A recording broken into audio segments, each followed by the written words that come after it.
एक राजा था। उसने 10 खूंखार जंगली कुत्ते पाल रखे थे, जिनका इस्तेमाल वह लोगों को उनके द्वारा की गई गलतियों पर मौत की सजा देने के लिए करता था। एक बार राजा के एक पुराने मंत्री से कोई गलती हो गई, अतः क्रोधित होकर राजा ने उस मंत्री को शिकारी कुत्तों के सम्मुख फिकवाने का आदेश दे डाला। सजा दिए जाने से पूर्व राजा ने मंत्री से उसकी आखिरी इच्छा पूछी। राजन, मैंने आज्ञाकारी सेवक के रूप में आपकी 10 सालों से सेवा की है। मैं सजा पाने से पहले आपसे 10 दिनों की मोहलत चाहता हूं। मंत्री ने राजा से निवेदन किया। राजा ने उसकी बात मान ली। 10 दिन बाद राजा के सैनिक मंत्री को पकड़कर लाते हैं और नियमानुसार राजा का इशारा पाते ही उसे उन खूंखार कुत्तों के सामने फेंक देते हैं।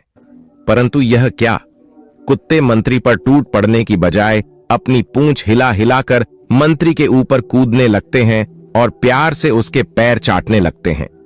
राजा आश्चर्य से यह सब देख रहा था।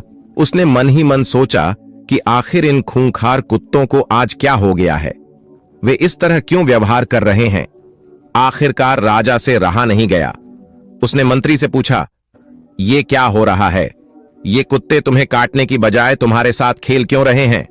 मंत्री ने कहा, राजन, मैंने आपसे जो 10 दिनों की मोहलत ली थी, उसका एक एक क्षण मैंने इन बेजुबानों की सेवा करने में लगा दिए।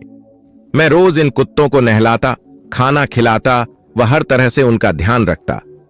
ये कुत्ते खूंखार और जंगली होने के बावजूद भी मेरे इन 10 दिनों की सेवा को नहीं भुला पाए हैं। परंतु खेद है कि आप प्रजा के पालक होकर भी मेरी 10 वर्षों की स्वामी भक्ति को भूल गए और मेरी एक छोटी सी भूल पर इतनी बड़ी सजा सुना दी। राजा को अपनी भूल का एहसास हो चुका था। उसने तत्काल मंत्री को आजाद करने का हुक्म दिया और आगे से ऐसी गलती न करने की सौगंध ली। जीवन की सीख मित्रों, कई बार इस राजा की तरह हम भी किसी की बरसों की अच्छाई को उसके एक पल की बुराई के आगे भुला देते हैं। यह कहानी हमें क्षमाशील होना सिखाती है। यह हमें यह बतलाती है कि हम किसी की 1000 अच्छाइयों की तुलना उसकी एक बुराई से ना करें।